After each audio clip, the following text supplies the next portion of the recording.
1/3 of 27. Early fraction concepts. You have baked 27 chocolate muffins and you decide to give 1/3 of them to your neighbour. How many muffins will they get? How many will you have left? Let's understand the problem. Here are my 27 muffins.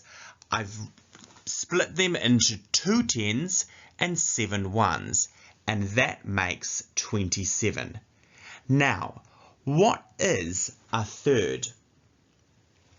1/3 is a fraction or a smaller part of the whole number.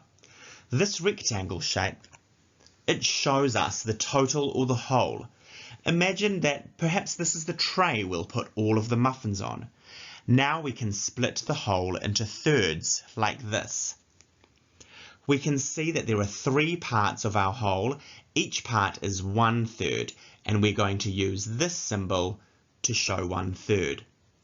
We'll be giving the neighbour the muffins from one of the boxes, and we'll be keeping the muffins from the other 2 boxes.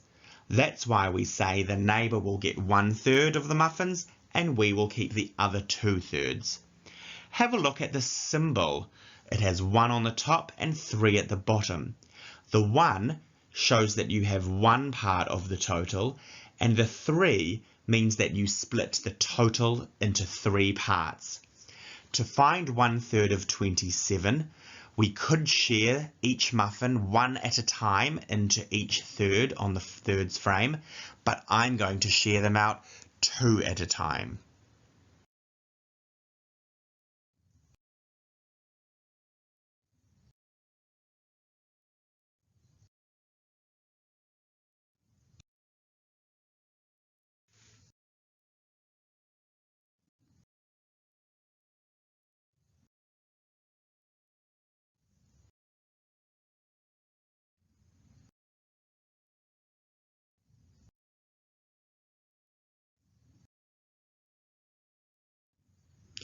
And there are 3 more left, so I will put 1 muffin in each third.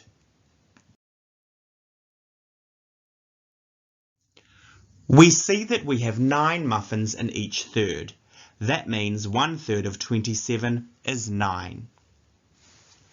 We can now give 1/3 of the muffins to the neighbour, and we will keep the other 2/3. Have a look at the 2/3 that we have.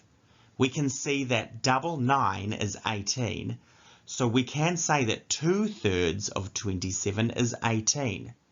I'm going to combine the 2/3 and give them the correct symbol.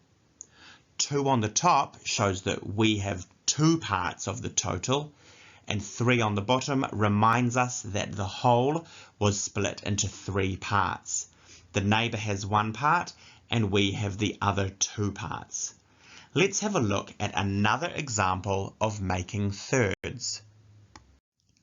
We can find a third of this chocolate bar in the same way we found a third of 27.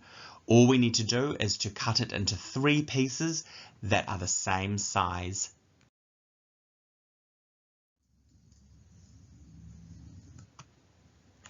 And now we can give 1 part or 1/3 away to the neighbour. And here's the symbol for 1/3, and we have got 2/3, and that's the symbol to show 2/3. Your turn. Now it's your turn to practice finding 1/3 of a number. You can use these numbers here. This activity will help you to carefully share materials. You could share them out 1 or 2 at a time, but make sure you're sharing them equally, otherwise it won't actually be a third. You also might like to explore finding 1/3 of other numbers as well. You are likely to find some interesting patterns, and you'll see that not all numbers can be split into thirds. You'll need to get some materials to use for counting and something to use as a thirds frame so you can equally share the materials. You could just draw 3 circles on a piece of paper. Use a pencil and paper to record your findings and write them in the same way as we wrote mine, like this. 1/3 of 27 equals 9. Okay, that's all for now. Enjoy exploring thirds.